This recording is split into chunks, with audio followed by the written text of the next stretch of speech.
உமா பரமேஸ்வரியாக இருக்கக்கூடிய தாயானவர் கணவன் மனைவிக்கு இளவர்களுக்கும் சண்டை வந்த காரணபடியா பகவதியாக மலையனூர் எல்லையில் சென்று பகவதியாக அவதரித்திருக்கின்றார். அந்த அம்மையார் இடத்தில் பிள்ளை சூரிய காத்து கருப்பு ஏவல் எத்தனை இருந்தாலும் அந்த அம்மனுடைய திருவடியை தொட்டு வளர்கிறதே உண்டானால் பறந்து ஓடிவிடும். மிக தெரிந்த விஷயம். அம்மா பகவதி அம்மையார் வந்திருக்கின்றது.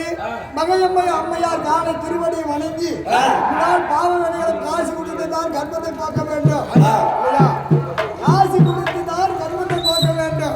அம்மா நான் செய்த பாவங்கள் எல்லாம் திருவடி வைக்கிறேன் என்று சொல்லி ஈண்ட காணிக்க அந்த அம்மன் மேல் போட்டு அம்மையை வணங்கி சென்றதே உண்டானால் பாவ வினைகள் அத்தனை பறந்து ஓடிவிடும்.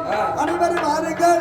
அம்மனுடைய அருள் பெறுவதாக நான் அம்முடன் தெரிவிக்கின்றேன். வாருங்கள் அம்மா, வந்து சாப்பிட்டு கும்பிடுங்க. பகவதி அம்மா வருகிறது, வாங்க. ஆமா, காசு இந்த பாருங்க, இல்லைன்னா கூட ஒரு சாமி கும்பிட்டு போகலாம், ஒன்று தப்பில்லை, வாங்க.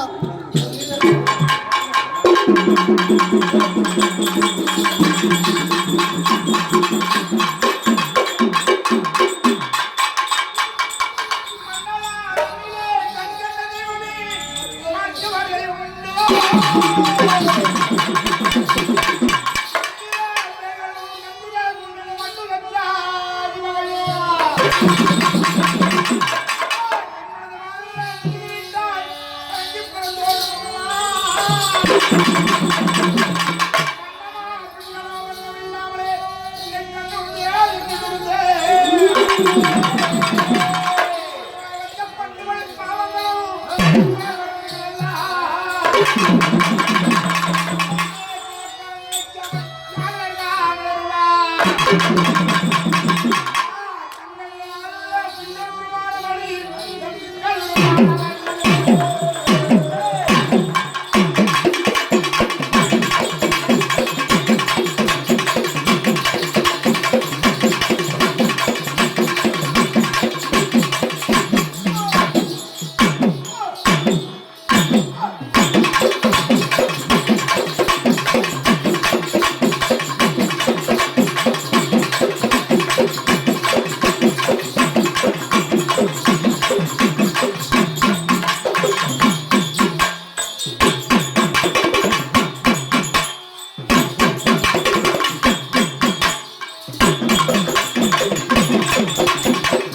யாருமே போட மாட்டேன்றாங்க.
ஆ